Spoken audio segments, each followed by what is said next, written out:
I didn't say it.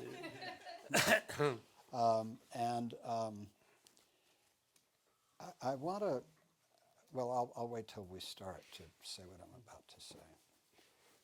So Ken, are we in good shape? Good to go. Okay. Aaron Stern, welcome to the new school. Thank you.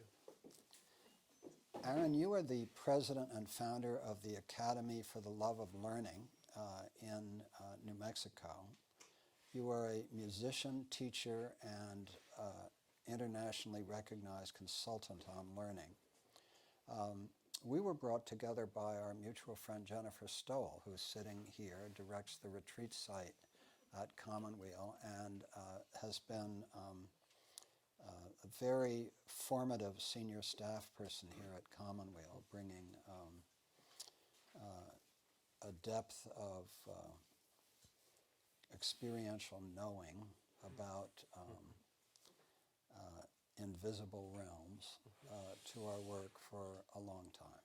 And so she went to considerable effort to bring us together.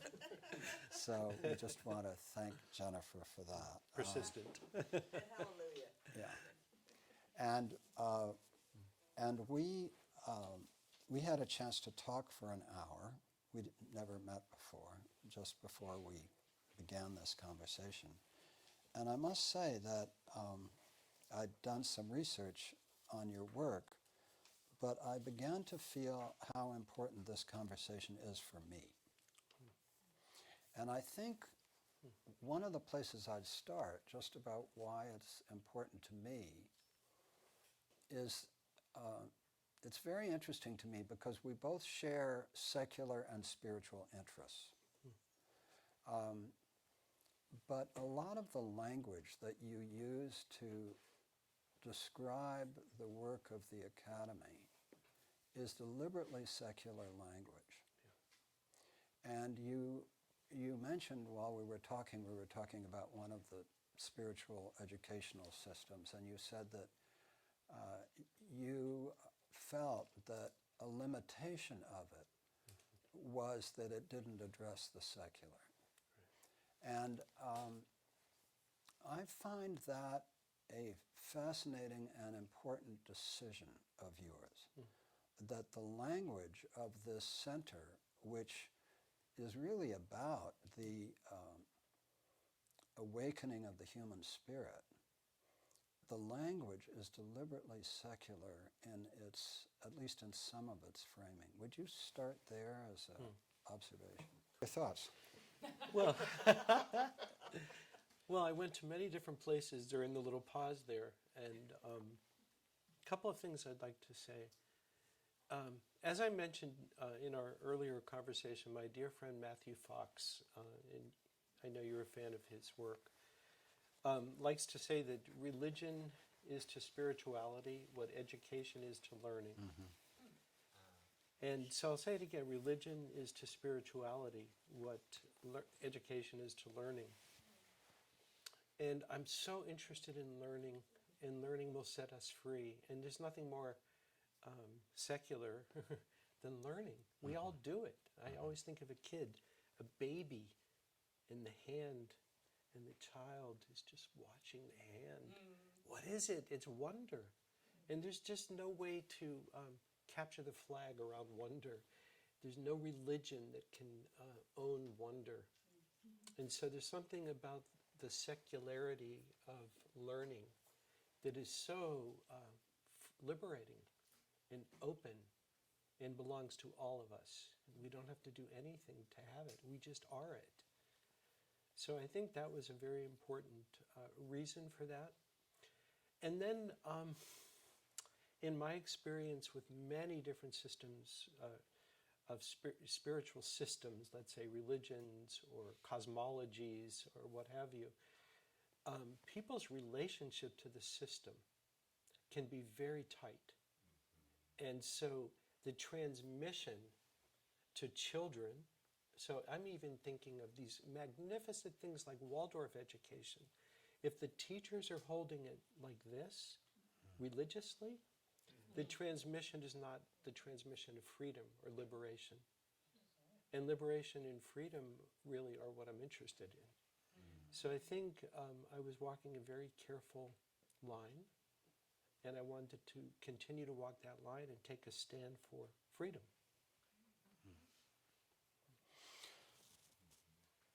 Let's start just by asking you to describe the Academy for the Love of Learning. Where is it? What is it? It's in Santa Fe, New Mexico, and it's in a beautiful, beautiful 86-acre campus on rolling hills in the very, very beginning of the Rocky Mountains, I'm told. I haven't verified this, but everyone who comes there tells me that this is actually the very beginning, or the end, we could look at it either way, of the Rocky Mountains. At the Sangre de Cristo Range, the Blood of Christ Range, and it's on blessed land. When we first got there, we cleared the land of almost 300,000 pounds of garbage on our hands and knees, as Jennifer knows. And so we picked it up piece after piece after piece to clear the land. It's the land of Tewa, so the Tewa community, Native American community's land. And we've had profound relationships with the Tewa community and blessings on that land. We've had Rinpoches come and bless the land, so we have the Tibetan Buddhists, we have the Native Americans, we have the feng shui experts, we have everybody blessing that land.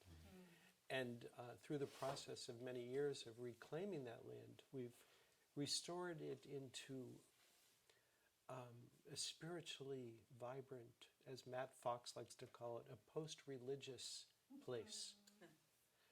And so, and at the center of that is learning. And what we have are a series of programs, all different kinds of programs, many of them arts-infused, arts-based, because I'm an artist, a musician, by core. That's sort of what I was and what I still am and will always be. So all of our work is infused with music and art. And fundamentally, it's about learning as a way to wake up. So we take the lid off learning. That's a big language that we use and develop there. And in our work, no matter what the program is, whether it's Teacher Renewal, I'm working with hundreds of public school teachers, in the whole system of public education in Santa Fe, northern New Mexico, or Lifesongs, which is an intergenerational program for folks at the end of life who get to tell their stories to children and then render those stories into song, and then a big annual performance at the big performing center in Santa Fe, where people who at end of life get their stories told and heard. It's like a redemption story for each person, celebrating a life. Or whether it's El Otro Lado in the schools, which began as a program for undocumented folks in the community as a way to get their stories told. And now it's a program in the public schools. And on and on. We have many programs. Leading by Being, which is our foundation program, our Evenings of Exploration, all of them have at the very core this notion of taking the lid off learning and making contact with other human beings in the process of learning and learning how to become better at being human beings. All of that. In your foundational course, you mentioned that one of the frames that you use is the work of Alexander Lowen on character structure. And I wondered if you would walk us through why, of all the many things you could have chosen as foundational, you are using Alexander Lowen's work on character structure. Thank you. Liberation from patterns that separate us from each other is, I think, at the center of my answer. So if I can stay in contact really as deeply as possible with the core of my being while I'm in the presence of you, I can make contact with you at the core of your being or anywhere you might be situated. And there are patterns of engagement that we learn very early in childhood. in our family contexts, in our social contexts, that actually separate us from each other pretty significantly. So I think the work of Lowen, for me, why it's important is it actually gives us access to reconnecting inwardly and therefore connecting outwardly with another. So Lowen's work, which comes out of the work of Reich, so he was the Wilhelm Reich. Wilhelm Reich. Yeah. So Lowen somatized it. He brought it into a very deep body context, which really interested me a lot. So we were talking about my right foot. If my right foot begins to move this way, I have grown the capacity for fleeing out of fear and leaving contact with my experience. And I really am just gone. And in those moments, often which are triggered by something else completely, that could be a memory. I could look around a room and I could see faces and not know these faces and become frightened for some reason. And I'm already gone. I've left contact with my own being and therefore everybody else that's sitting here.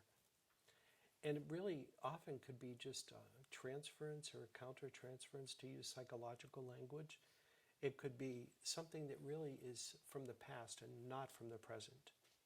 And so the practice that one can begin to develop through the work of Lowen is coming back. It's the practice of coming back so that I don't leave.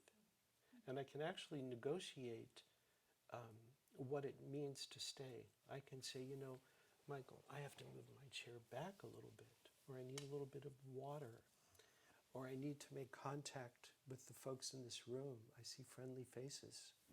And through that, I can come back. And by coming back and being here, I can be here with you and others. And that's the deeper longing, actually. It's to be here as a full embodied human being. And you mentioned that there are sort of three levels of it. There's the level of the somatically based character structures that we developed in response to life. Below that, there's the free self. Correct. And below that, there's no self, Yeah. right? And so the intention is to move down sort of archaeologically Right. to these inner Yes. experiences. Understanding that we will always be triggered. Right. We will always become afraid for some reason or another. So it's not about the banishment of fear. It's actually the ability to have the freedom to come and go, I would say. So that when there's space, so there could be a moment of a freeze, but then there's a breath and there's a remembrance and there's an understanding of the somatic pattern. And by just relaxing the pattern, we become more deeply connected to what I would call our deeper voice. And we have the agency to be able to act on behalf of something else. So in the foundational work and throughout your work, you have a program called Leading by Being. And you talk about discovering the contours of consciousness and the construction of the adoptive self, which is the character structure self.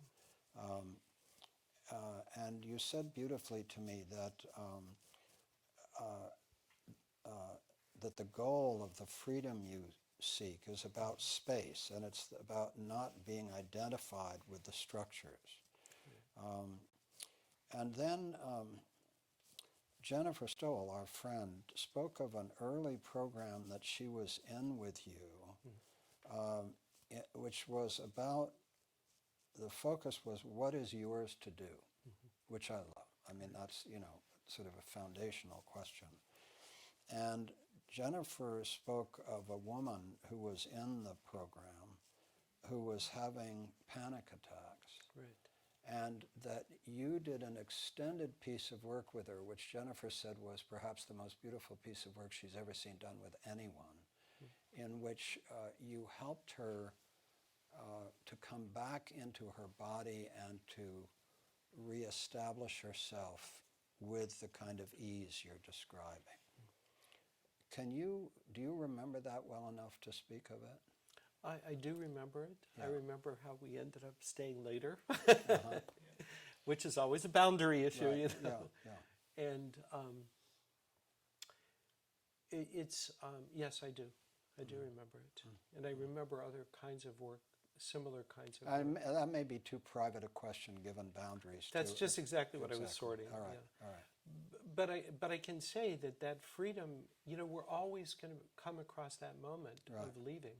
Mm-hmm. Of course, in a way, it's death practice. Mm-hmm. In a way, Mm-hmm. it's how do we stay quite present to our experience and not leave, even in the most harrowing moments. And so when a person is having a panic attack and leaving, as it were, then it becomes, well, what's the route back? And can you play with the polarity of gone here, gone here? And then in that very moment, you're in a fluid, living relationship to the story. You're no longer overly identified with leaving or staying, frankly. So you're alive. Rudolf Steiner always said, it's aliveness. I'm always interested in some of the things that he said. Ultimately, it's aliveness. So that process that I'm describing to you is a process with classroom teachers. So when they're in these moments of, you know, every moment of the day is scripted for them. By minute 6, I mean, this is total insanity. What has this to do with learning? I'm really sorry, I'm going off on a tangent here, but they're so scripted every minute of the day for these kids now. By minute 4, you will have done diagramming sentences, and by minute 5, you're going to be in spelling, and you know, it's like that. Well, if they lose themselves for even a moment, they're really in trouble. So this ability to bring themselves back to center, back to presence, etc., is really, really, really important. So that is one of the things that we teach teachers all the time. So they have that skill, that capacity. You spoke of music being central to your work and spoke of your own grounding in music as the thing that you know best. Leonard Bernstein was a mentor, a partner, central to your evolution. Can you say more about how to frame this question? Can you say more about his role and inspiration in the creation of the Academy for the Love of Learning? Yeah. Well, I'd say first and foremost, he believed in me. And I cannot emphasize how important that was. And I used to go with my little dot matrix printouts, you know, I was sharing a little bit of that, and I'm sure we all remember those little things. When the printer worked and the paper would come out, and so I would show up, and I can't tell you how many pieces of paper I have from the early 1980s on until we conceived the Academy together, Lenny and I did, and announced it at this big event at his house at the Dakota, and there were about 100 people there. We talked about Howard Gardner present, and many, many just amazing folks who were there. Lauren Bacall, of course, you know, all the usual suspects who lived at the Dakota, but also many, many people. And, you know, the fact that he believed in me, and I would come and I would bring these papers to him, and I'd say, you see, if this happens, if we take the lid off learning, you know, I was developing a language for all of my work, then this would happen. And, you know, he would, in some ways, he really challenged me because he was very, as I was mentioning to you earlier, kind of a Faustian character, imprisoned by knowledge. And so he had a huge investment in my being right. And you said that he helped free you and you helped free him. Yes. Yeah. From That's your true. different imprisonments. That we were both imprisoned, and I was imprisoned. You know, I was mentioning to you earlier the deep spirit of Judaism, really. The spirit, not the religion of Judaism, but the spirit of Judaism that I feel is so central to my experience, frankly. In his, so mine was the Bina, as it's called, version of that, and his was the Hakma. And so For those who don't know, could yes, you describe you're all being what tested on Hokman this Binah- later. Yeah, Yeah, so these are part of the Kabbalah, right, and these are part of the Tree of Life. right. And Which starts with the Hokmah, right? well, it starts no. with the Keter. Starts with the Keter, Yeah. and then to Hokmah, and then to Binah. Yeah, Bina. It turns out it's Bina's on the left and Chachma's on the right. Right. Unless you're inside the tree looking out. I was Right. reading about this last night. Right. But the point is, knowledge through the acquisition of knowledge, through the reading and the moving of knowledge around and analyzing it, etc. Bina, on the other hand, is more of the feminine knowing, which is the receptive knowing.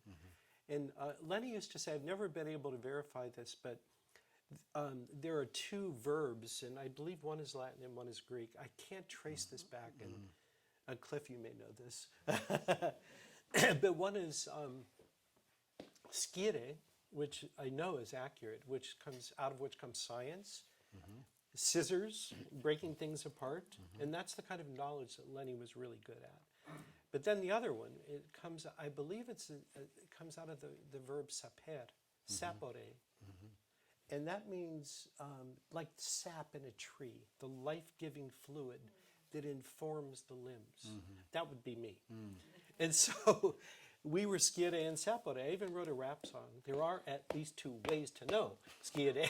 Anyway, I'll spare you that.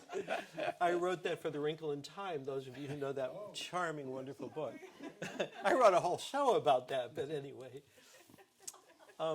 But it's just fascinating to me. And so little Charles Wallace in that book would right before the phone would ring, he'd say, the phone's going to ring. And Meg, who didn't know how to do that, his sister would, how did you know that was going to ring? And so it's like that. How do you know? Well, you know. And so those two kinds of knowing were what Lenny and I both were situated in and stood for. And I have to tell you, in the last decade of Lenny's life, his question was, and he put it exactly like this, was, don't we never learn? Right? And it's actually a very profound question. And we look around the world we're living in now, and it's a really important question. Are we going back? Are we going to have another Holocaust, perhaps? You know, don't we never learn? Why did he say it that way? Well, he liked to play with words. I get it. But, you know, at that time, I was exploring transformative experience. And I was already moving into my life's work. And I used, you know, John Bennett. I know you're interested in Gurdjieff's work. So there's a beautiful quote that comes from his book, Witness. And in that quote, he specifically says, we can be free from the past, but it's only when we, gosh, I wish I could get this quote to you exactly. It's on the card. Oh. I have a prop. We hand this out to everybody, and it's one of those quotes that I can't get right without it. We can be free from the past only when we have so changed ourselves as to be no longer the same person who performed the action. Right? Yeah, that's a beautiful quote. Let me just read the end of it. A dishonest man does not become honest simply by ceasing to act dishonestly, but by an inward change that makes it impossible for him to act dishonestly. I know that human beings can do that. I know I have experienced that kind of transformation as a human being.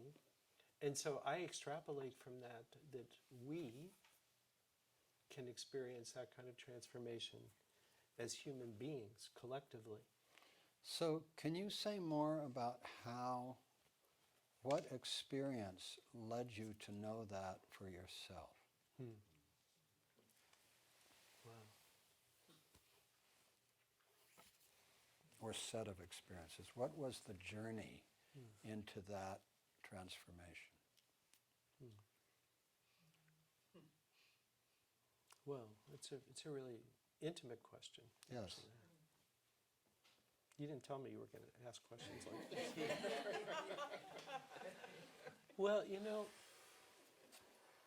I go to taking the lid off learning. So one of the big journeys for me has been around my sexuality. And so finding out the authentic sexual expression, what is truly me, and actually not accepting convention and opening to the depth of exploration that that's been for me, from heterosexuality to homosexuality to, I don't even know, frankly, what that journey has, I don't know where the end of the journey is. I'm still on it. And so transforming my view of what so-called, that has been planted in me. So it's a transformation of view, is one thing I would say. So that's one answer, and I know that's happened for me. I've transformed into a more honest being in the course of a lifetime, lying to myself and therefore lying to others, just through basic ignorance, I would say, dishonesty through ignorance. So that's another example I can give to you. But I think on a more constructed self level, so by which I mean in the Lowen's work, I can see that I no longer flee out of anxious fear or something. I can stay. And that's huge. I can stay present to myself in a way that I wasn't able to once before. And it's not even about the age and wisdom that comes through age, because there's that. You know, at my age, at 69, I always sort.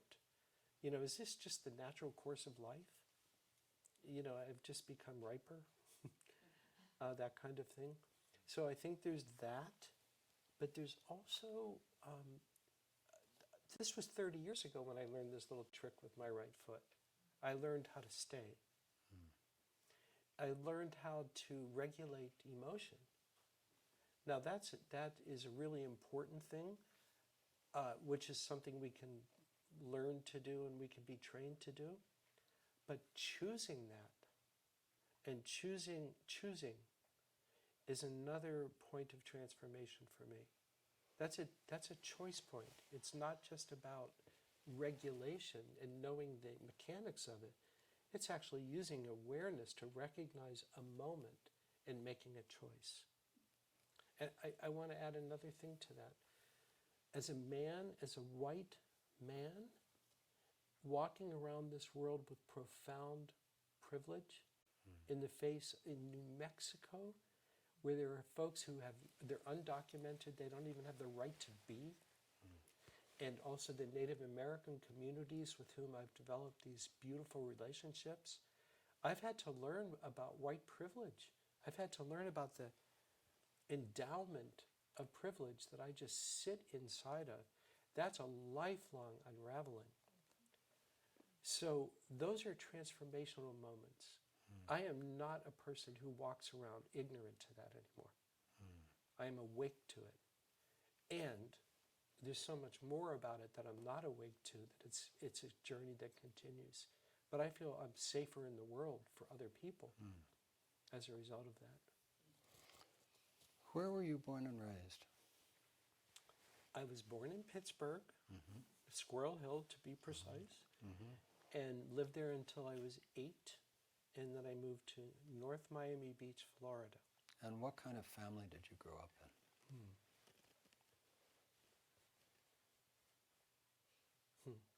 Did you ever read Bernstein or hear Bernstein's opera Trouble in Tahiti? Barbara knows what I'm talking about. It was that kind of family. It was an upwardly mobile, aspiring, miserable, violent father, silent mom, terrified mom, Jewish, but mildly Jewish, wonderful grandparents, Sadie and Sam. My grandfather was the Kohen of the temple, so the high priest, as it were. What were you like in 8th grade? 8th grade, I was in military school. They didn't know what to do with me. They sent me to military school for a year, which actually was probably the best experience ever, because there was no regulation in my family. Was this, were you now in Florida? Or? Florida. So, Miami Military Academy. all right. They had sailboats. That was fun.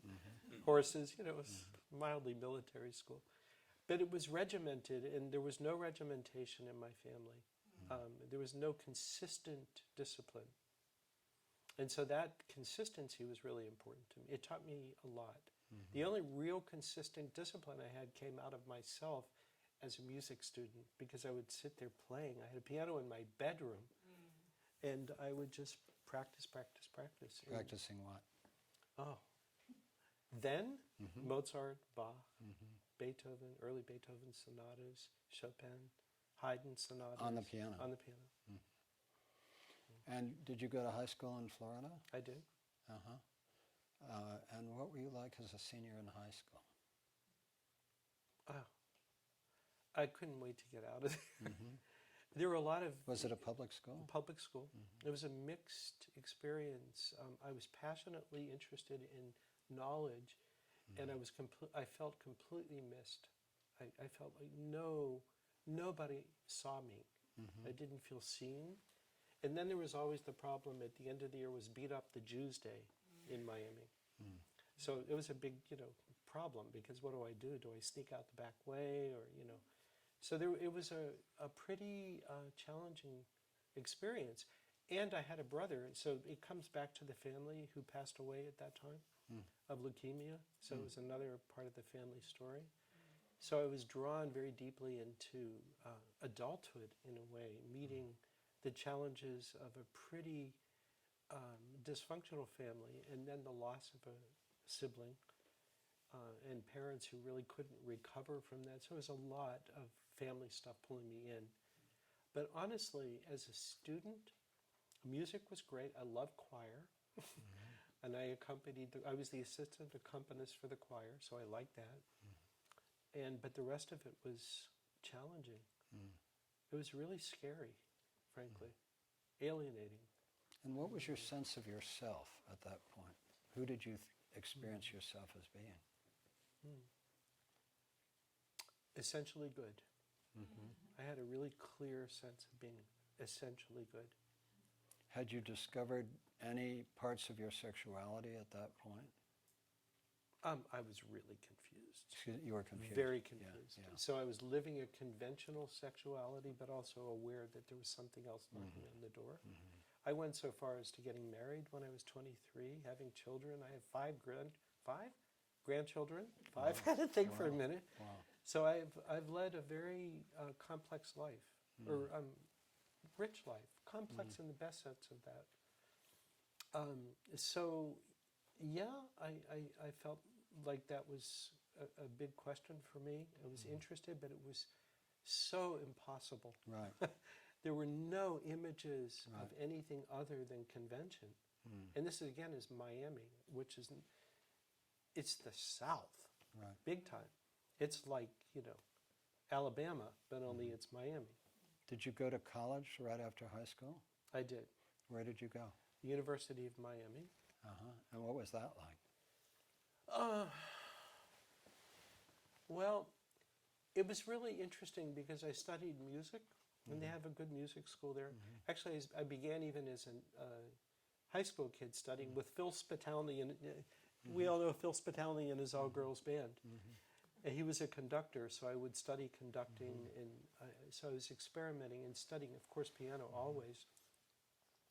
But there was something in me that was restless about that.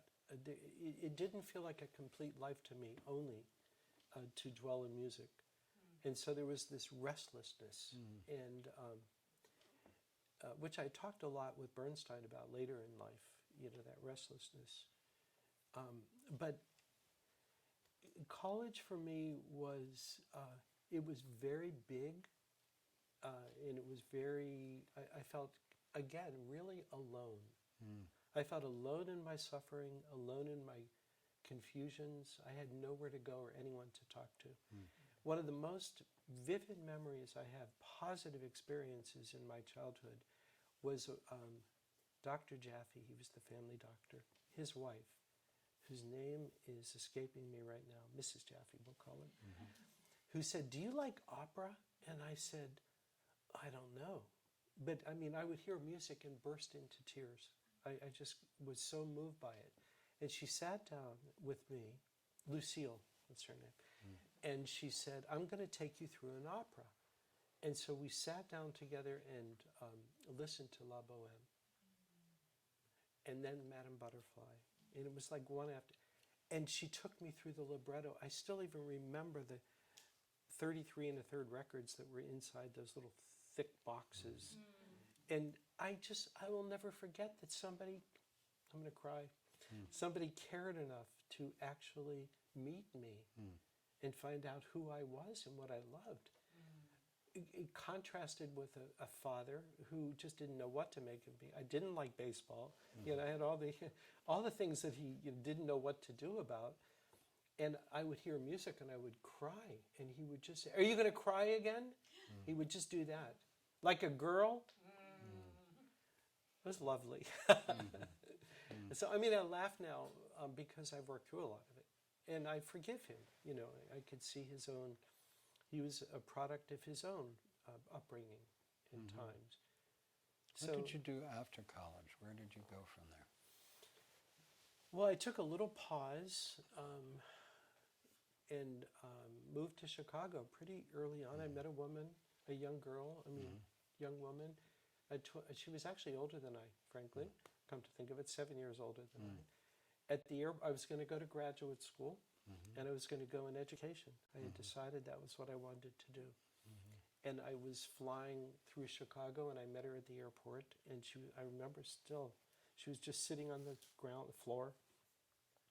I had flown to the wrong airport, long story, but I wanted to fly on a 747, and they had just, started those. So I flew from Pittsburgh, where my parents by then had returned to Pittsburgh from Florida. And I was visiting them. I got on an airplane to go to Denver, where I was going to go explore graduate schools in Boulder. And on the way, changed flights in Chicago so I could change onto a 747. And they didn't fly them out of Pittsburgh.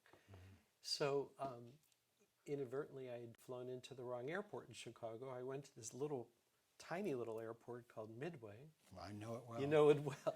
No 747s at Midway. Right. But I met my wife, and so instead of an airplane, I met this amazing woman, Antoinette. It's really beautiful artist spirit. And so I went to Colorado, and she was on her way to Colorado. So, that was in the early 70s, and we still, it was sort of safe enough still for people to meet each other at airports and go on journeys together. And that's what we did, and that lasted for 9 years, that journey. So that brought me to Chicago. And then I went to school at the University of Chicago and studied composition with a fellow named Easley Blackwood, microtonal dude, and Shulamit Ron, who is this amazing Israeli composer you may know of. So Pulitzer Prize-winning composer. And and then I became the dean of a college of music in Chicago. So I did 9 years, I'd like to say, in Chicago. It's very cold. And so that's where and then I met a man. And that woke me up. And I came back to my wife and I said, I don't know what to do, but this is what's happening. And I had to follow. How did she respond? She was heartbroken. She never recovered from that. She actually never. So it's hard. Yeah. But I felt there was a lot of integrity in that. I've thought a lot about it over the years. Life is really funny. We could make choices or not. And it was actually a choice. And I wonder sometimes, what would it have been like had I chosen not to leave that relationship? And it would have been a different life, and it would have been a wonderful life, just a different life. So I don't know how to assess the gains and losses. But this feels like a more authentic life than that would have been. But you talked about earlier about the evolution of your sexual understanding of yourself, your sexuality, and how being honest with yourself about that, going back to that quote from Bennett, was fundamental to becoming someone different from the person who did the previous act. And you know, I've always been fascinated by eros and sexuality, and eros has been central to my own life in a very fundamental way. And A.H. Alma's, we were talking about him, who does the diamond approach. He actually has a book on eros and sexuality. It's a beautiful little book, which he did with one of his partners who co-teaches with him. And he makes a very important distinction. I mean, we all know that you can have sexuality without eros, but people don't think about the possibility you can also have eros without sexuality. And that, and the power of sexuality is enormous, but the power of eros is a more powerful multiplier. Powerful, Yeah, it's a multiplier beyond belief. And of course, in the Sufi tradition, among others, you know, the Sufis call themselves the slaves of love, you know, among other things. And I think often about the different strategies that different religious and spiritual traditions have for dealing with both eros and sexuality, and how some of them teach that the love of the divine is only reached if you cut off the sexual. And others understand that, take Socrates, for example, that following the yearning leads to more and more inclusive and deeper forms of love over time. That not rejecting it, but rather following the yearning. But yet in Plato and in Socrates, you have the teaching that the wisdom function must control the emotions, ultimately, to be a realized man. I've been reading Michel Foucault's History of Sexuality. I don't know if you know it. It's an extraordinary book. And it is about, it's so interesting to read it in this period of time because, you know, the Greeks problematized sex between men and young boys or younger boys. And that was their issue. And they approved of it, but under very careful structures of behavior on both the part of the boy and the man. And in all of this, it was requisite that on the man's part, but also on the boy's part, that the wisdom function was actually in control of the relationship. And it seems to me, I mean, it's an obvious point, but that our understanding in this culture of both sexuality and eros in general is so primitive. Yeah. It's so primitive. And given how, speaking of learning, that the profound relationship between being able to be honest with ourselves, both about our sexuality and even more important about our eros, is pretty fundamental to living an examined life. Yeah. Hear, hear. Yeah. What are your reflections on that? Well, I was just thinking of the quote, "The unexamined life is not worth living." So I flashed on that quote at the end of what you said.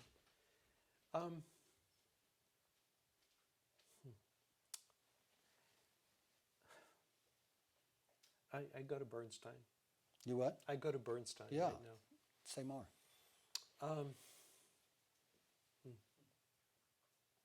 You know, he chased me around the dining room table all the time. I was really cute. And I wasn't interested. And so we had to navigate this eros sexuality dance because I loved him so profoundly. And you know, he would walk in the room. We spent so much time together, and everybody was envious of that. All of the people around him, you know, they hated me because he loved me so much. And so there was this whole weirdness that I had to navigate, and I was pretty young. You know, I was 33 33, 34, 35, and I just thought, what? And he was how old at that point? He was always 30 years older than I, so 30. 63, 62, Yeah, 60, yeah, you know, yeah. he was, I met him around his 60th birthday, my 30th. So, so it was this really weird dance to have to be able to do, because I would see him and we would be looking at each other right now and we would stare at each other forever. And he said things like, when I look into your eyes, I see my own soul. And I would be having the corresponding experience. And that has just nothing to do with sexuality. But then there would, and it was utter love. I had to love him warts and all, and he had to love me warts and all, because it was a force of nature. It was not arbitrary. It was not. It wasn't even about controlling. It was just a fact. Right. It was like that, and that's, to me, that kind of love and destiny love. And then there was chasing me around the dining room table, and my having to learn how, on some level, it didn't really even matter after a while. It just didn't. I would just laugh. Lenny, sit down. It was almost like it was not a portal for me, but it was not an obstacle either.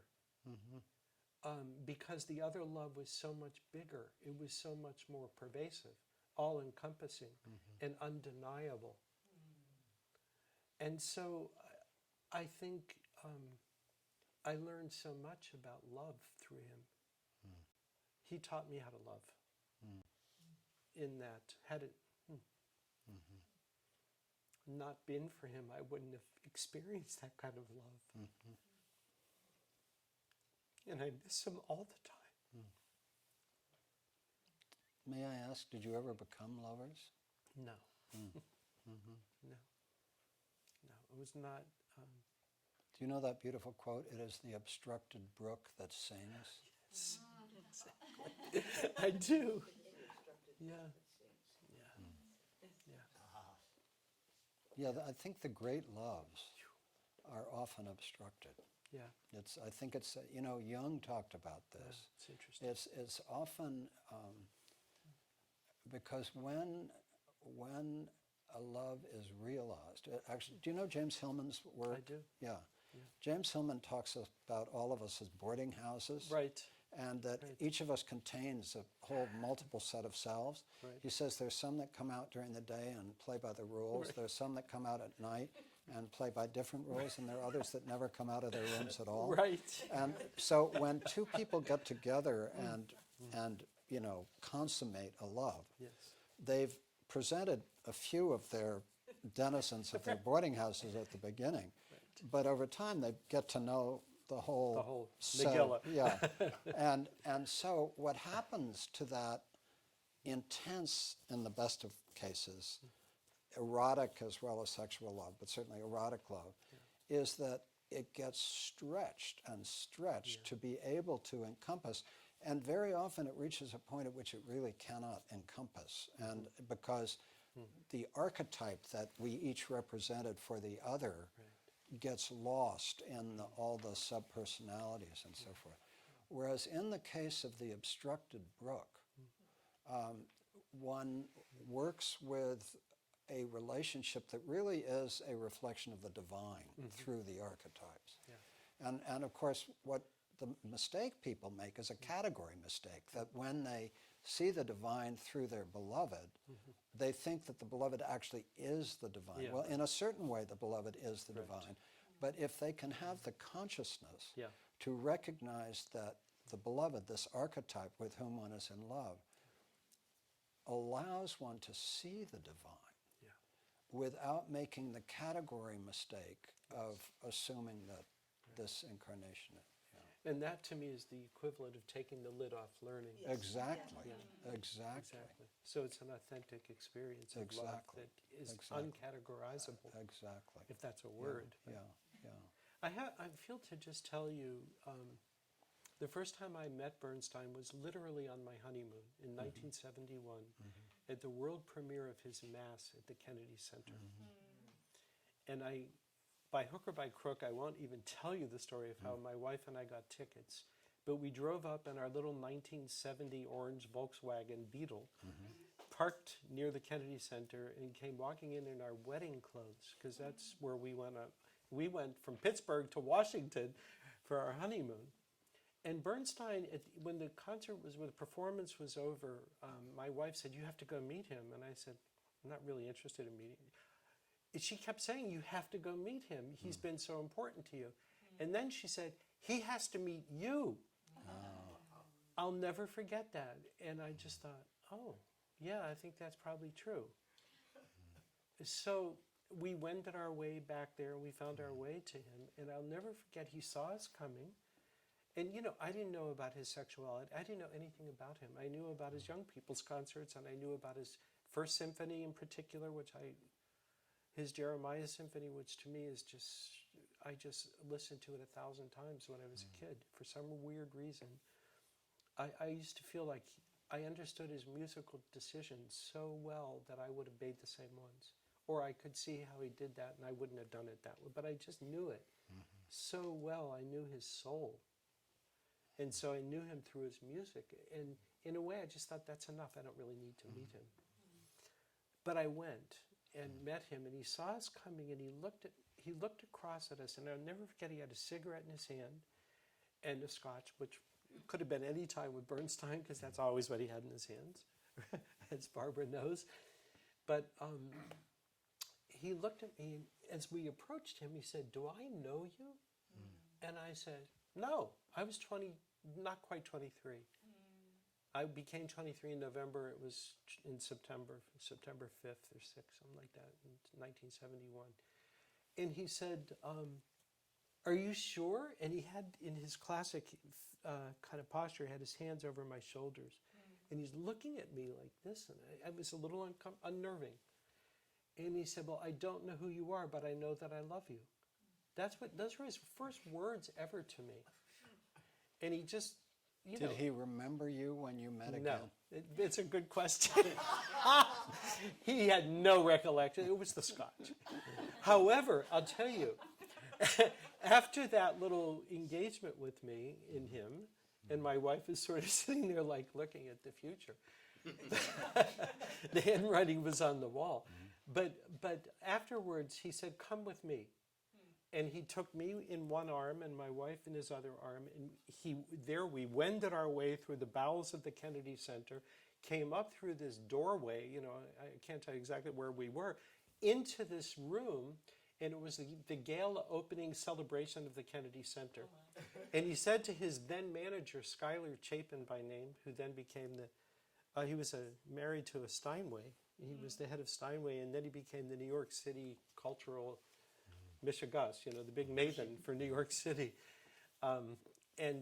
Schuyler, he said, "These are my new friends. You have to put them at a really good table." And Schuyler said, "Lenny, you can't do that. This is an invited, it's the Kennedys. We can't just put them somewhere." He said, "Do it." And so he walked away, and Schuyler sat me next to Barbara Walters and my wife next to Gregory Peck.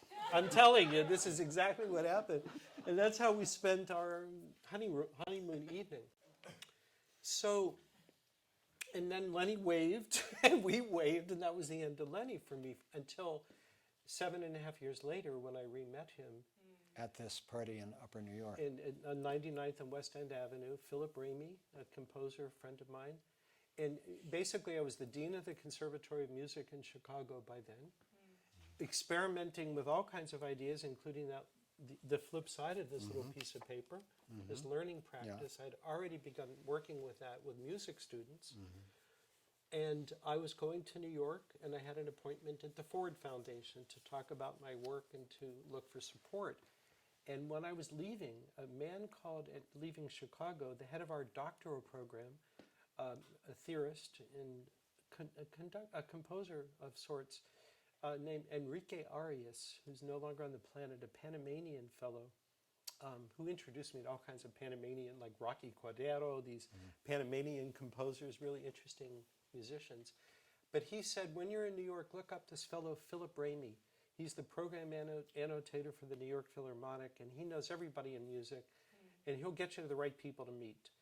So I had dinner in Greenwich Village with Philip Ramey, and he said, you know, as I listened to you speak, and again, I had all my dot matrix printouts, and I'm showing my diagrams, how everything works. And he said, you know, there's one person I think I should introduce you to because your words could be coming out of his mouth. And that's Leonard Bernstein. And I said, oy. Again, Leonard Bernstein. It's like yesterday's onions. It kept coming back. So, so I agreed to meet him. And then sometime a few months later in April, I came back to New York and went to this event at, again, he was bringing Bernstein and Aaron Copland had a bit of a falling out because Copland wrote a piece called Connotations for the opening of Lincoln Center. You played that piece. It's a complex piece. I love that piece. 12-tone piece. And so Bernstein said, Copland's losing his voice. He can't find anything to say anymore, so now he's turning into a 12-tone Nick, meaning a Schoenberg, you know, it's a certain form of, a certain kind of compositional technique. And Bernstein gave us some kind of a comment to the press about that, and Copland was heartbroken. He was angry because, you know, he was Lenny's mentor, one of his mentors. And in a way, Lenny really diminished him by this comment. And he said, the heartbreaking thing for me, says Bernstein, was none of the young composers were there to see Aaron in the rehearsals, Aaron Copland. And that was heartbreaking because he was basically saying he was no longer a valid voice. And Copland was really hurt about that. So this was the chance for them to make up. And so that evening on 99th and West End Avenue at Philip Ramey's little penthouse apartment, it was a one-room, tiny little studio, but its claim to fame was it had a deck. Yeah. It had a terrace. So we met there. You want to hear the story? Yes. I thought you'd never ask. No. But that evening, I show up at this little apartment building, and I'll never forget, as long as I live, Aaron Copland is standing there in front of this apartment with his wonderful little blue jacket on and his tie, as humble as apple pie. I mean, he was just so amazing, and he was like this big nose, you know, and he, as if he stepped off Mount Rushmore, this moral, he was just living moral deliciousness. And we ride on the elevator upstairs, and I was just awestruck. I just thought, oh my God. I mean, and he was as old as the century. He was born in 1900, so he would have been 80 then. So I go in there, and I just thought, I felt like I don't have to do another thing. I've met Aaron Copland. I've had this chance. I'm going to have dinner with him. Later, coming in about 45 minutes late, comes Leonard Bernstein with his cigarette thing and his Kusevitsky cape on, all, you know. And I thought, who the hell are you? Go sit down. I'm talking to Aaron Copland. You know, it was like, there was almost an antipathy the minute he walked in the door. Then he came to me and we started to talk. No memory of having met in 1971. We're now in 1980. 1979, I guess this was. And we start to talk, and honest to God, everybody else disappeared. So John Corigliano, composer, was there that evening, Philip Ramey, who was a good friend of John's, Bernstein, Copland, myself, and a fellow named David Gordon, who works at the Academy, helped me design the whole Academy. And Jack Gottlieb, who was Lenny's musical assistant. So it was all guys on this deck, and they disappeared, and it was me and Bernstein the whole time. It went on for hours. And when you say disappeared, you mean they disappeared from your consciousness? Totally. Not that they disappeared from the apartment. They Correct. were still there. They were all there, but we didn't know anything about them. We were just fighting. Right. Yeah. Have you read this? No. Yeah. But look at this. No. You know, it was like we were passionately engaged. And in fact, it's like, I wouldn't call it the same thing, but it's like when Maria and Tony meet in West Side Story. Yes, yes. And all the lights go down, and it's just the two of them. Right, exactly. Except that we were fighting. Right. So that's what happened that night. And at the end of that evening, he said, you know, we have a lot to talk about, and it's going to have to happen over a long period of time. Oh, how beautiful. And I just thought, okay, I didn't know what to make of it all. I didn't know what it was, but except that it was compelling and it was essential. So, So how long did it take you to fall in love with him from that point? I think I already was in love with him. Okay. Yeah, that's the compelling. How long did it take you to realize that you were in love? You know, something would happen when I would go to his house. You know, it's funny. A friend of mine likes to say, love yourself and watch. I was watching what I was doing, and I was fascinated by the choices I was making. I left the conservatory, which was, you know, a dying breed of institutions anyway, and that's a story, a whole other story I won't go to, but I just was watching the choices I was making to surround myself with him. I had just been in China right before then on a cultural mission from my conservatory. I was doing master classes in composition with students. I had with us Adya Gertavici, who was the head of our string department, who was looking for violin players, string players, and the president of the conservatory, and one other person. We had gone to China. I got lost in the Ming tombs. Believe it or not, I lost the little group I was with, and I sat down rather bewildered, not knowing if anyone was ever going to find me. And by then, I had already come upon this learning practice, and I had already had the insights into learning that mattered most to me. And so while I was there, I said, I know what I'm going to do. Sitting on this bench in the Ming tombs, I had like this flash. I know what I'm going to do with the rest of my life. I'm going to leave the conservatory, and I'm going to establish what I then called the New American School, a new wave in learning. What year was that? 1980. 1979, excuse me. 1979. And within You're lost in the Ming tombs in China. which tombs are you speaking of? Ming Oh, the dynasty. Ming tombs, Ming okay. tombs. And at that time, there were no people in there. Now, I went back to China 6 or 7 years ago. There were 10,000 people So you're in the lost Ming in the tombs. Ming tombs, and you have this vision of what you're going to do with the rest of your life. Absolute clarity. The New American School. Then I called it the New American School. And then I came back, and it was within 2 months that you met that I Leonard. met Bernstein. Wow.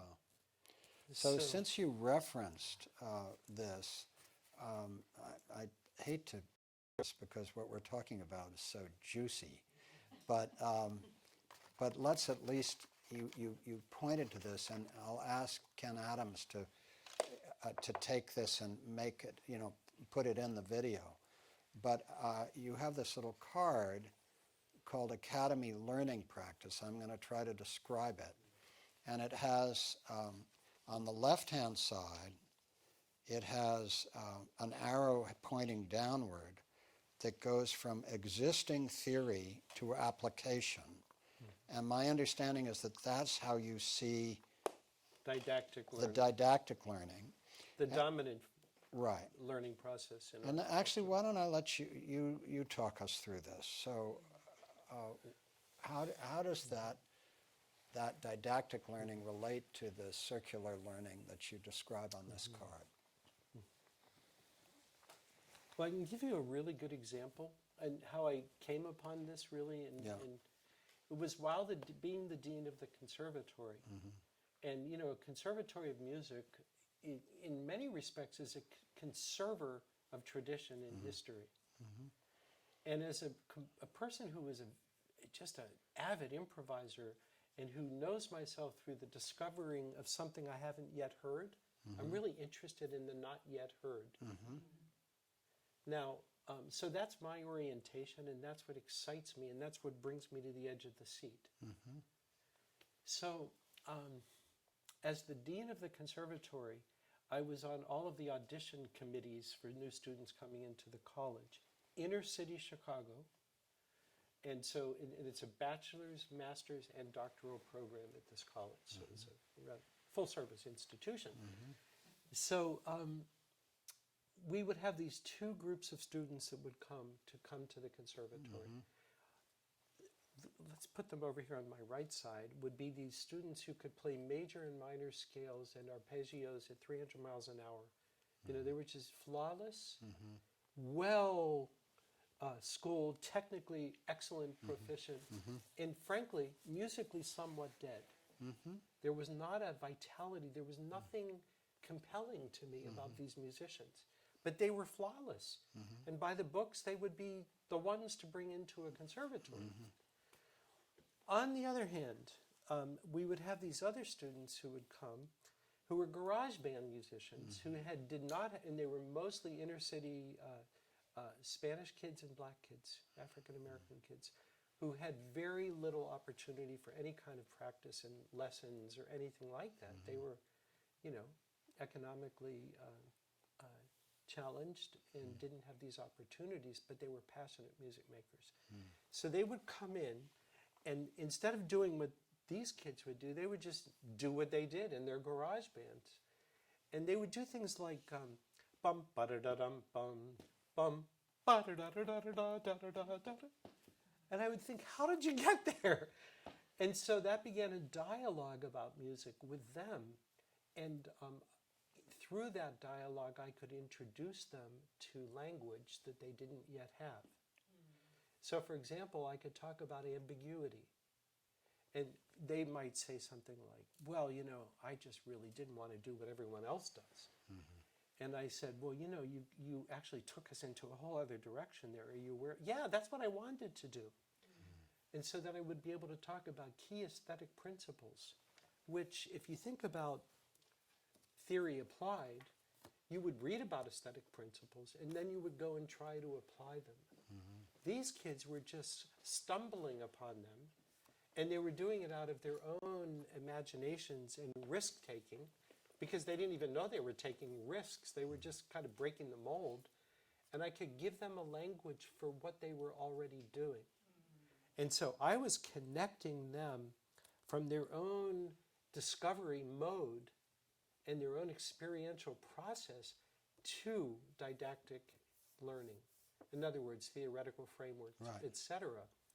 And so what I learned through that was personally, and then this is where I veered a bit out of music into more general education.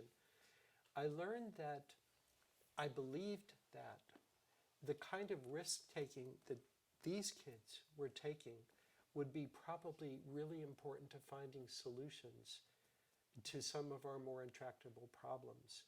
Because if they kept doing this, they were just, in a way, in these endless loops of repeating and repeating and getting better and better at repeating, but they weren't leaping out of that into new territory. So the circular one, just walk us through the circle so we know. So in the circular one, you begin with an experience, and you begin to move out of that experience to reflection. And I like to think about it as if I'm on the piano and I'm playing something, there's a moment at which I often, as if I'm improvising, this is my approach to composition actually. As I'm improvising, if I come across this moment of, wow, what was that I just played? What was that? What is this? What was that? What is this? That's reflection for me. And I begin to work with the material of that because I'm inspired by it. And then I continue to work with it and I begin to take it apart and I look for the pattern. And what is the root of the pattern? What is this? It's the question, what is this?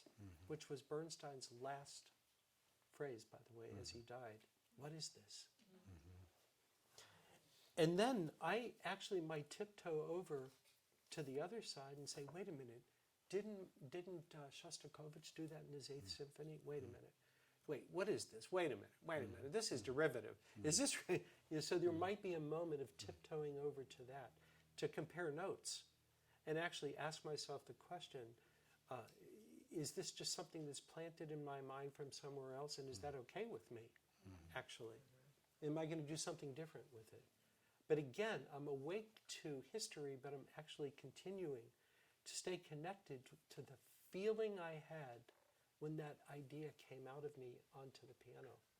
So I'm staying connected to the depth of feeling, intuition. And so then, as I go through this process and connect to history, I then move through, in this case, it would be the conceptualization in writing, or absolute perfecting an improvisation if I'm doing it through improvisation, of what it is that I'm wanting to say. And that leads back to a new round of experience. It leads back to a new round of experience. And what I think, if there's anything... So you took that from music, and then you generalized that into learning, and then that became the foundational principle for the Academy for the Love of Learning. It is the foundational principle. Yeah. That's really beautiful. So you and I have had, by the way, can somebody give me the time, because I'm totally lost on time. 12:21. What is it? 12:21. 12:21, great. So you and I have had a shared experience of having an idea, you, the Academy for the Love of Learning, and me, Commonweal, and finding a piece of land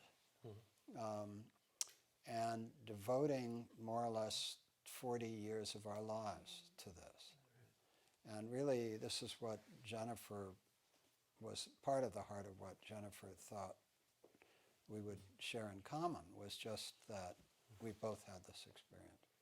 So what have you learned from, speaking of the love of learning, what have you learned from having developed a passion 40 years ago when you were lost in the Ming labyrinth in China, and had this idea, looked for the land, finally found it, and then built what I understand to be, I've looked at the website, this completely extraordinary campus, which you continue to guide. What has that dharma, that trajectory of 40 years taught you? How have you been changed by it, and how do you hold that 40-year journey?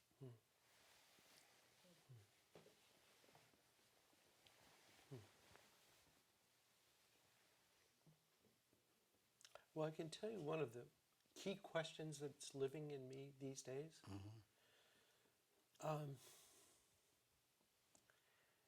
I'm a pretty peripatetic guy. And so I wander around and I bring my teachings and learnings with me wherever I go. And I've really been interested in the impact of having a campus.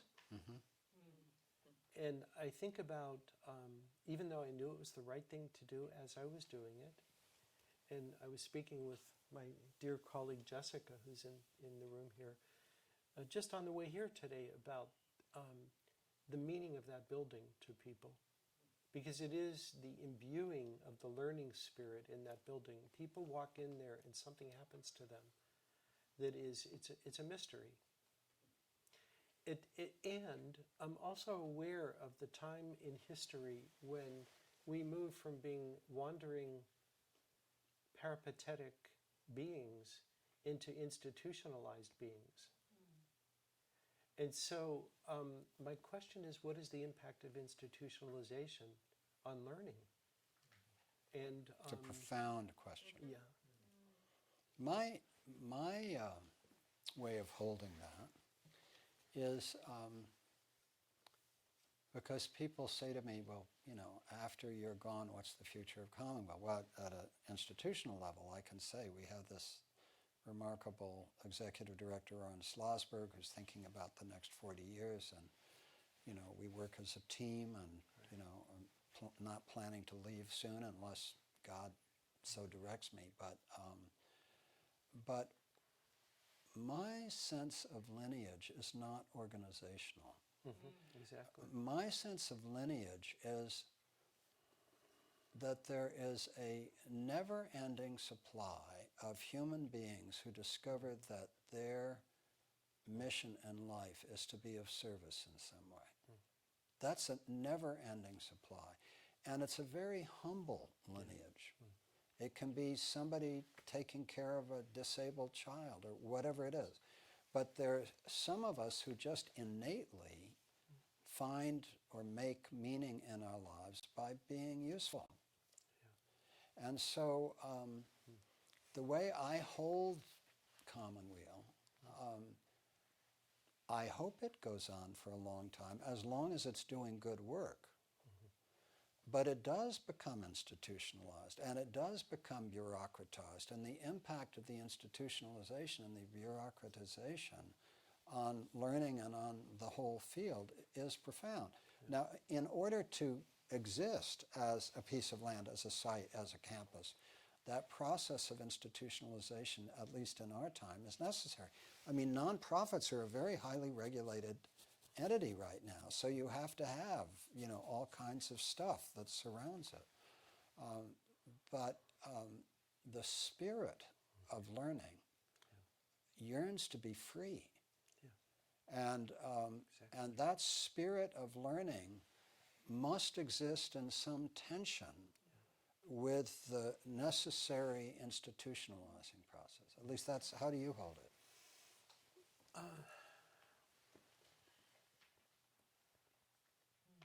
Well, I go back to this learning chart. And so it's a dialectic. Right. There's a relationship between, so this in a way is, I feel like what happens at the academy is that there's a lot of learning and experience and accruing, and then I deposit it in the bank of theory. So I move it from here and plop it in over there. And so it becomes a repository of it. What I'm frightened about is that it becomes an artifice, that it becomes a repository instead of lived experience. And there's a danger in that. But even, I think how I experience it in my lifetime is, how does the academy keep up with me? Because I'm in the foreground of it. And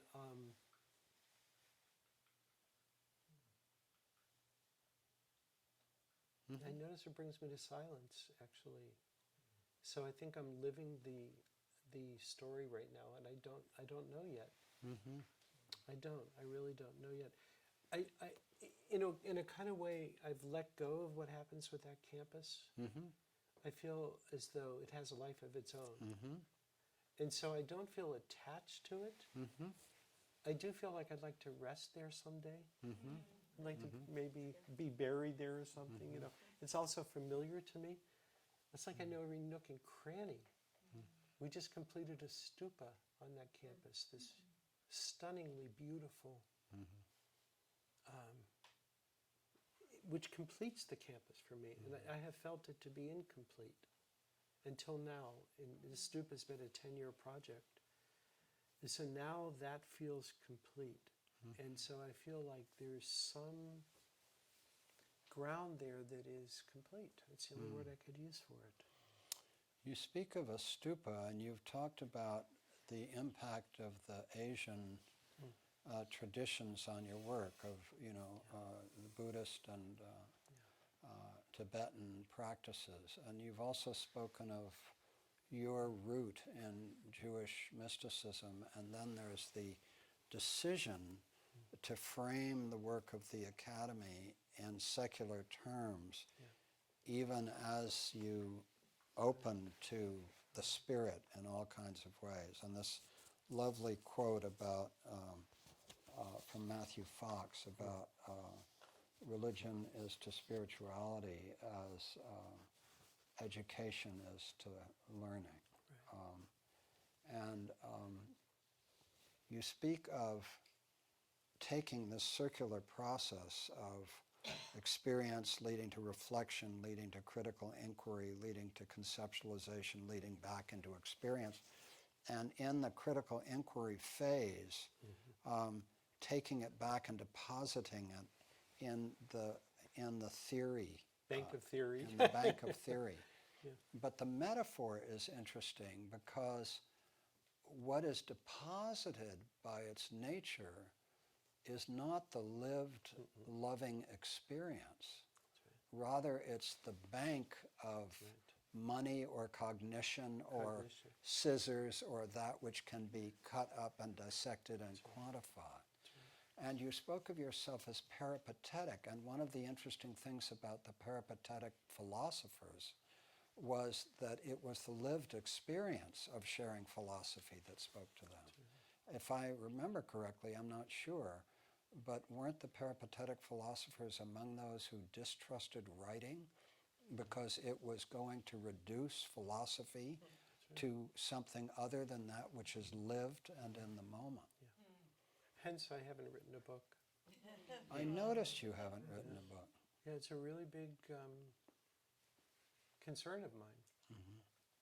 I was telling Jessica just recently, even committing myself on tape feels like a death experience. I understand that. I live that death experience all the time. Really, I mean, they had me all lined up to go and talk about the history of the Academy, and I was feeling, oh my God, I really want to do this. What's going on inside of me? And so sorting all of that. And well, one of the things that happens, which is really to be wrestled with, when one has started something and been there for 40 years, is that you become, in some sense, iconic, right?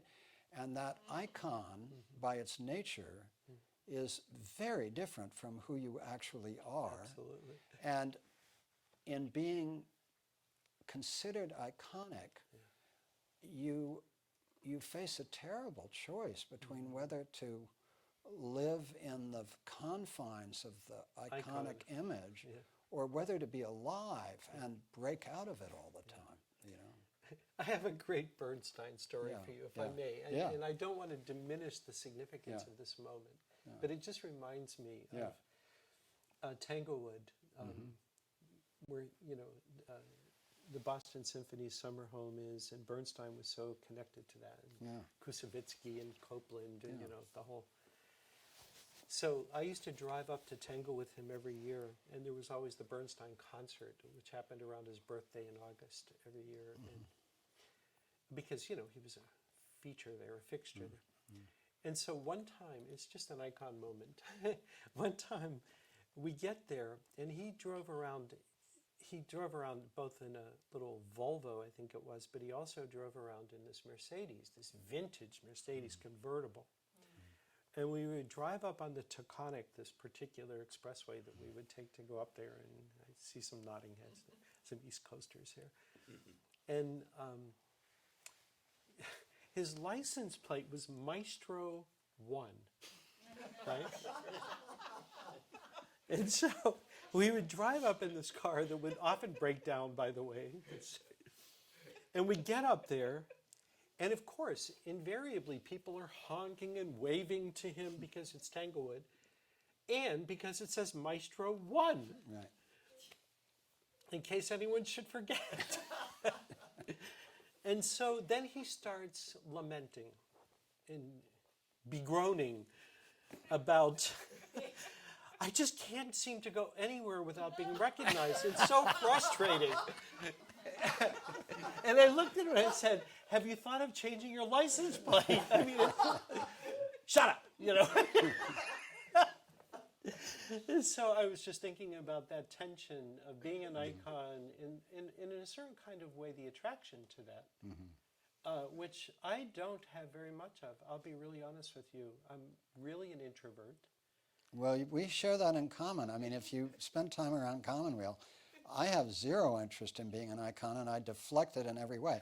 Nonetheless, it happens. It happens. Now, fortunately, Commonweal is so trivial that being an icon at Commonweal is like being a toy soldier at Walmart's or something. I mean, it's not, you know, an exalted position. But the point is that I absolutely share with you being deeply introverted and completely, and yet this thing happens, this crystallization of, you know, 40 years of whatever you've been doing, and people approach you with these projections.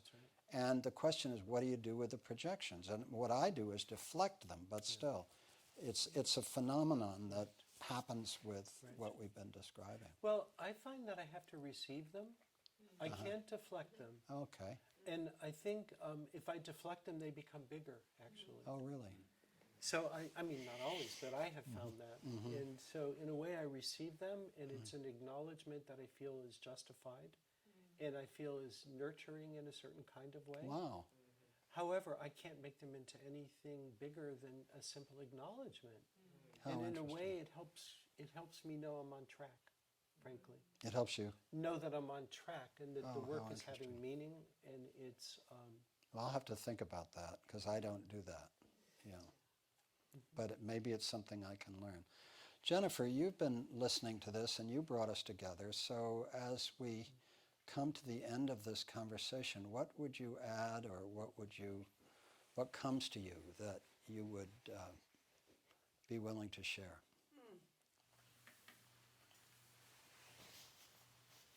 Well, I'll answer that in two ways. And the first way is just to make a comment on what you just talked about.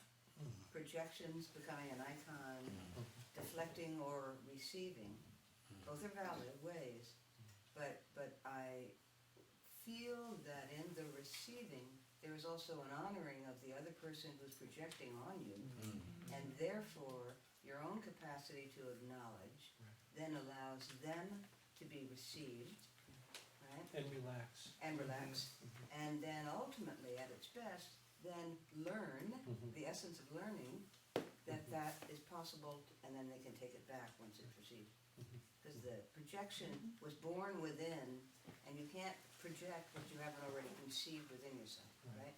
So it's a beautiful, what you've been talking about has been so moving to me this morning, and it so speaks to the heart of taking the lid off learning, but in a process that's been so deep that it's almost often beyond words to articulate, but it's been a joy to be here in the midst of hearing you really speak from the heart about these deep things. So what I would just add to that, Michael, is I'm so grateful to see you two together and to have you here, Aaron. It's been many years hoping for this connection, and the kindred similarities between Commonweal and the Academy for the Love of Learning are so great. Expressed slightly differently, but in essence, very much the same at heart. So it's a joy to see you together, and I think the connection are kindred also personally, of course. So I'm just grateful that you're both sitting thank there, and Thank you. I'm a part of both of you. And Marty Krasny's sitting with us, who directs the Dalai Lama Fellows Program. And Marty, you are a man of experience and wisdom. I wonder what your reflections are on the conversation. Well, I came here with a predisposition that I thought would be part of your conversation, and it hasn't been. And it's something that's been embedded for about the last 6 weeks, which was that I had occasion to attend a luncheon meeting where Gordon Getty, the philanthropist and composer, was honored for having done the most for music in the Bay Area of anybody in the last year. And he spoke, and then that evening I went to the David Brower Center in Berkeley, where there was the opening of an exhibition commemorating the work of Doug Tompkins, the founder of Esprit, who's bought more land in Latin America to conserve it than any conservationist probably ever. And Gordon, in accepting his award, said exactly the same thing that someone quoted Tompkins as having said. Tompkins died 2 years ago in a boating accident. And the quotation from both of them, one man a businessman and conservationist, another one an inherited wealth guy who was able to be a composer, was, if anything can save the world, it will be beauty.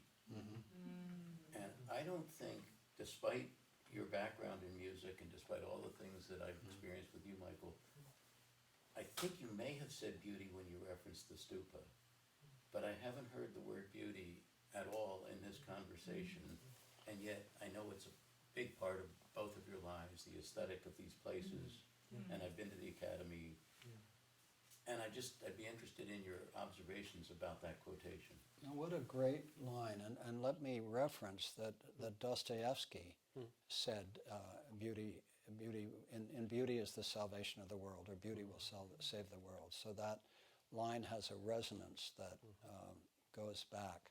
Nobody attributed, they just took it. No, but I mean, it's, Yeah. and there's also a beautiful book on beauty, called Beauty, blocking on the name of the guy who wrote it. It's an archetypal thinker. Do you know? I know the book. I have it sitting Yeah, right on my yeah, desk. And yeah. I can't think of his name. But either. thank you for that, Marty. So, absolutely. So, will beauty save the world? Well, also, let's not forget the Ode on a Grecianer and Beauty and Truth. Something, I don't know how to put this exactly, but beauty is saving the world, would be the way I would say it. And, it's a tricky word because beauty in one culture looks so different from beauty in another. So getting underneath the cultural frames of beauty to something that's deeper, proportion, balance, aesthetics. When I think of beauty, the beauty of balance in a human relationship, for example, is what I imagine you're pointing to by bringing that. I think it is saving the world, if the world is going to be saved. I would also say at the Academy, and I know you've been there, and some others of you have been, there's something inculcated in that place that bespeaks beauty. And I can give you a couple simple little examples. The offices. The offices downstairs in the Academy have double thick concrete walls. And it's because I didn't want, and I know where every screw, nut, and bolt in that place is. Because I had my hand in every screw, nut, and bolt in that place. Those walls are like that so that the electromagnetic fields on the other side of those walls don't come in and touch people. And the whole building is like that. Everything about that building was so thoughtful, so intentional. And I think that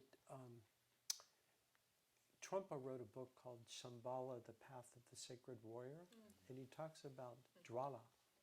We all know that word drala. And it is you create on the outside,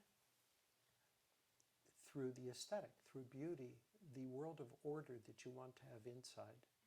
And then it creates this beautiful echo and grows that beauty inside by having it outside. So I don't know how much of that is speaking to what you're talking about. But That's pretty fascinating. There's a part of me that is Neoplatonic, and that truth and beauty, I know that the complexities of culture, but I want to believe that there are resonances of truth and beauty that transcend culture. I feel that. Yeah. We As, just have as to for be- goodness, goodness is more complicated because moral structures are so different. But I want to believe that, that the golden rule or something like that, as a guide to goodness, is valid.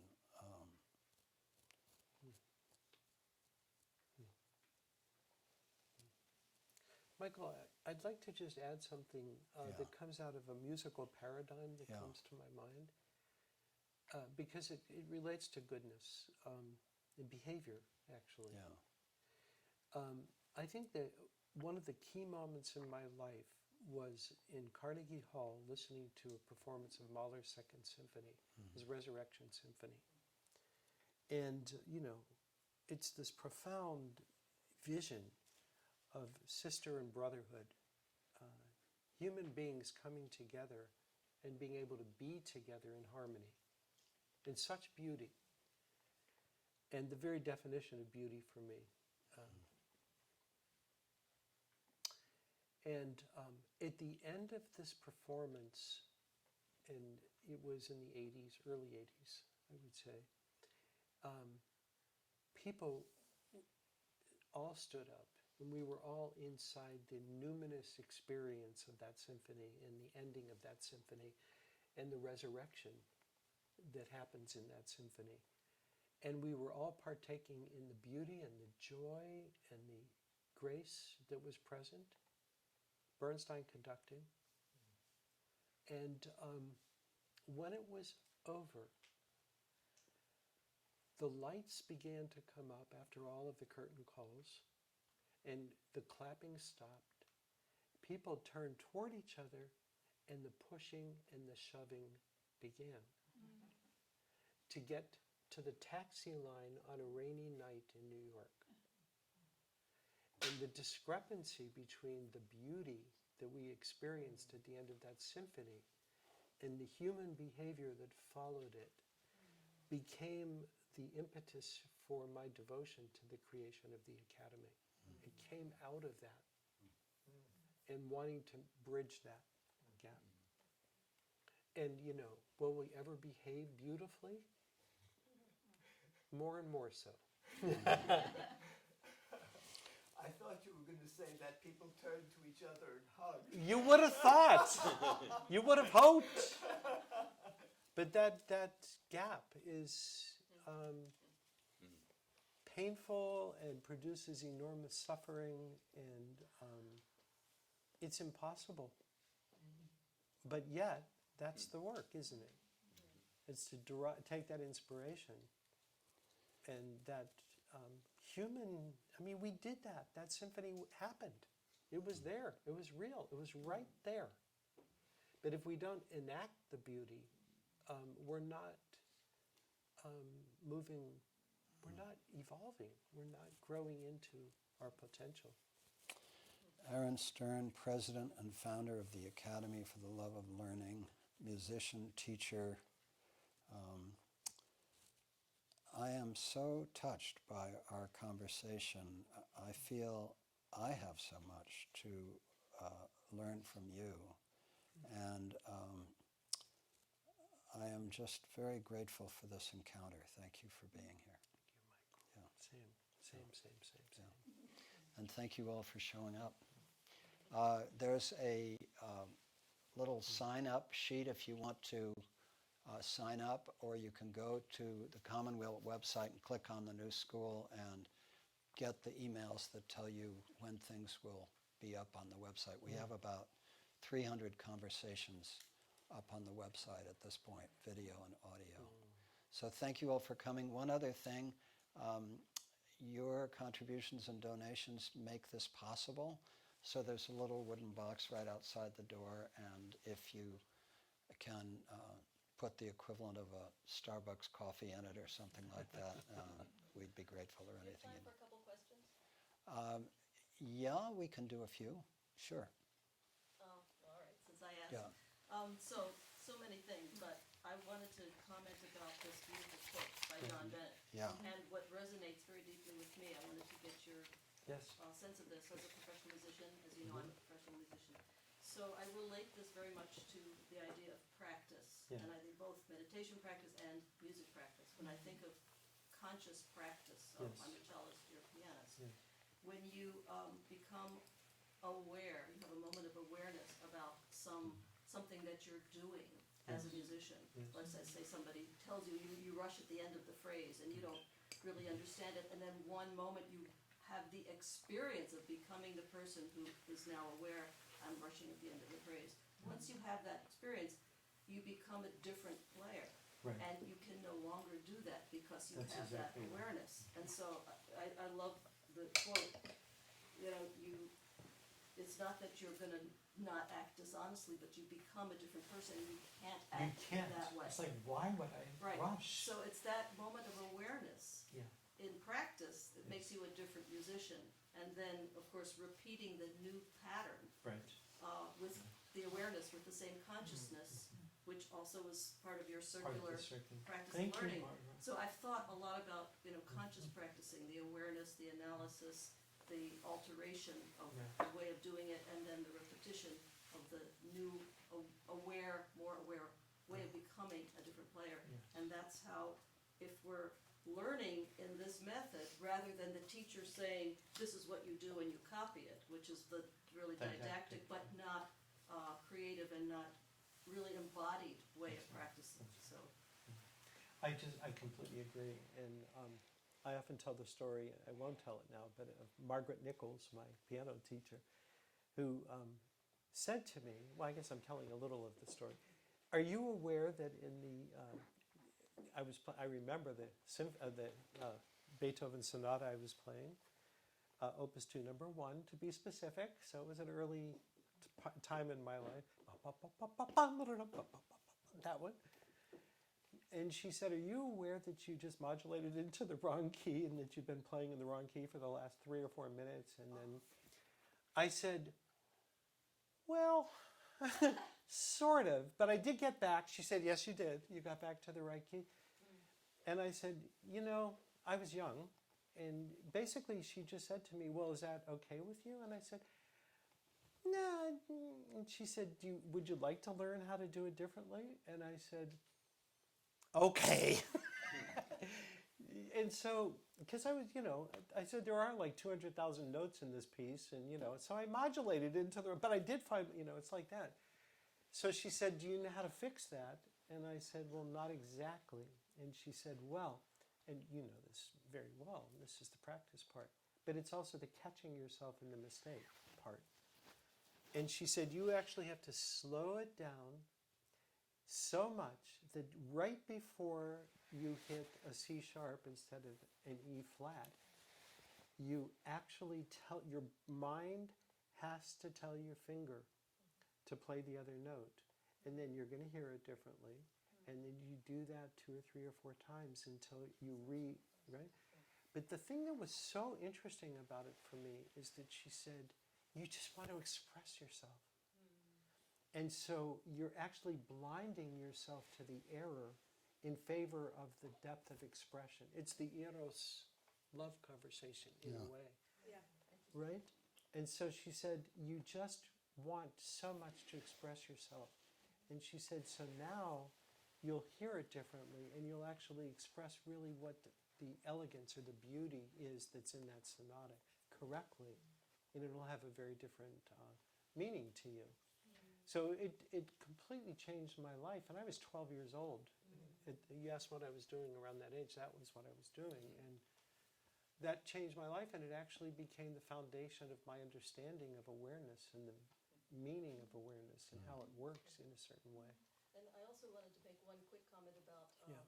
the Connotations for Orchestra Yes, by by Aaron Aaron Copland. Copeland. Talk about awareness. I was playing with the New York Philharmonic, Bernstein conducting, all Copland concert. It Right. was 1989, so a year I before was there. Copland died, right? Yeah. We talked about that. Yes. And as we're rehearsing the Connotations for Orchestra, which is a very knotty, complicated... Gnarly. The musicians hate to play it Yeah. because it's not beautiful, accessible, easy to listen to Copland. And so in the middle of this, taking it apart at rehearsal, and Lenny's putting it together, he stopped for a moment and he said, "I just heard Appalachian Spring Right. in that music." It's like, so he had an awareness that something about Copland's, natural expression came through in the middle of this knotty 12-tone complex Yeah. piece. So. Beautiful. Beautiful. So, yeah. Question? So, there is so much enriching, rare wisdom here. And it's so huge and big picture and touches so deeply, just as you were talking about in the beginning, because you live there, so you can wake us up there. And I know that to write a book breaks that up into pieces, Yeah. and I forgot that piece.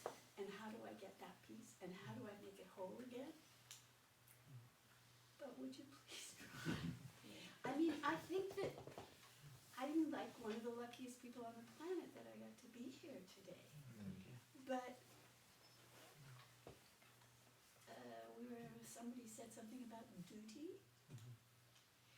and there must be some way for. I mean, what if some of the great people in the world just said, "I don't want to be the center of that." I get that, but it isn't you. You're a channel. I'm really Your hearing life you. is, yeah, I know you I are. truly- Thank you. What is your name? Nini. Nini. I will remember your face and your plea. I don't remember you. And I'm sure Jessica's here. Yeah, You know, it's, I say write a book every day. it's not you, it's let the book be written. Sure, You're sure. the only one that it can Sure. come through. But maybe I can share one thing with you here at the end that I felt was important, and I didn't say it before. Oh, sorry. That's, I didn't know what it was. yeah. I'll be quick with this because I mean it must be time for this to be complete. When I told the story about Bernstein, and about he said to me, "I don't know who you are, but I know that I love you," and that was in 1971 on my honeymoon. The night before Bernstein died, I had dinner with him at the Dakota where he lived, and you kind of get a sense of what the prickliness was of our relationship and the profundity of it and the love. It was all about love, navigating love. And so he was in a wheelchair, and he had only been in a wheelchair for the last month. He conducted a concert at Tanglewood in August, and he died in October, second week of October of 1990. And so I came into his bedroom at the Dakota. I helped him. He was waiting for me, and he was in this little kind of like paisley chair that he was sitting in, and he was a little guy. He was really small. People didn't, because he always wore these big, thick, what do you call those, cowboy boots when he would conduct. And so he had a big, thick heel. And so he always looked, and he was on a podium on top of it. So he always looked a little taller than he really was, but he was not. He was probably 5'7", maybe 5'8", yeah, something like that. So he saw me come in, and he didn't see me come in. I came in and I knelt on the floor in front of his chair, and I put my hands on his knees. And he opened his eyes and he looked at me, and he became very all aglow. And we talked, and he said, "What did you do today?" And I said, "What did you do today?" "What does it look like I did today?" It was like that. So at a certain point, the little buzzer, it's the old-fashioned phones with the lights that went on, remember? The light went on, and it was Julia, the housekeeper, who had been in the Bernstein family for 30 plus years. She was from Chile. And she said, "Mr. Stern, dinner is ready." And okay, Julia, she made us matzo ball soup and all of our favorite things. And I helped Lenny into his wheelchair. And I took him out of the room, his bedroom, and wheeled him down this long hallway to what was called the morning room, which is where often breakfasts were, but this time dinner was going to happen. And then we get to the morning room. I pull him up to the table, reconnect his oxygen machine. Julia walks in, and she brings some food in and puts it down on the table. And we're looking across at each other like you and I are right now. Nini, did you say? And I. So we look across at each other, and I suddenly had this sinking feeling, like, or weird feeling something was going to happen, and I didn't know what. And I'm waiting, and I'm waiting, and I'm waiting. And then he just looks at me, and he says, "Is there anything else I can do to help prepare you for my death?" Can you imagine the generosity of that? Talk about love. That's beautiful. So I looked at him and I just said, well, first of all, I panicked because it never occurred to me he was dying. We had an academy to create. We had work to do. And while it looked like he was ill, I figured he was going through a passage. And that actually what was happening was he was going to finally give up what he used to call running around the world, waving his hands in the air. He said, "I just don't want to keep doing this." So I felt like he was finding his way out of doing that into something that he and I shared deeply, which was education. I was wrong, but at the time when he said that to me, I panicked inside. I just thought, dying? What? Who's got time for that? I mean, it was like that. And all these thoughts went through my mind. It was just stunning, all of the complexity of thoughts that went through. Make sure that I have keys to your studio. You know, I didn't even know where to begin. And so as I looked at him, and he had these sort of grayish, bluish eyes, the most beautiful color. And I just kept looking at him, and he steadied me. And so ironically, it was his steadying me at that time. And so my mind calmed. By then I was a big-time meditator. It didn't help me at all. My mind calmed, and then it was just the two of us sitting across from each other, and then I knew what to say. And so this was the bookend of 20 years of knowing each other. And so I said, I guess I just need to know that you know I love you. And he just looked at me and he said, I do. I feel it. And so in that moment, something completely relaxed in me and in him. And so it began 20 years earlier with, I don't know who you are, but I know I love you. And it ended with, I know you love me. Thank you. Beautiful. Thank you very much. Thank you all for coming.